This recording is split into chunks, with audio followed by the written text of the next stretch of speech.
আসসালামু আলাইকুম।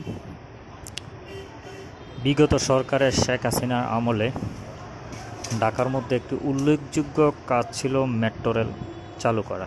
এটা অনেক প্রশংসনীয় কাজ, ঢাকাবাসীর জন্য অনেক স্বস্তিদায়ক কাজ। কিন্তু শেখ হাসিনার আমলে 6 মাসে মেট্রো রেল থেকে আয় করে 18 কোটি টাকা। বর্তমানে এই সরকারের আমলে 18 দিনে আয় 20 কোটি টাকা। 20 কোটি টাকা 18 দিনে আয়, তার মানে পার ডে প্রায় 1 কোটি টাকা করে আয়। তাহলে 6 মাসে 180 কোটি টাকা আয় হওয়ার কথা। এই টাকাগুলা গেল কোথায়? আমাদেরকে উন্নয়নের নামে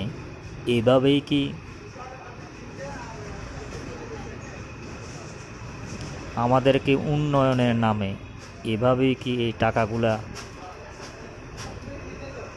তারা আত্মসাৎ করলো? ধন্যবাদ সবাইকে।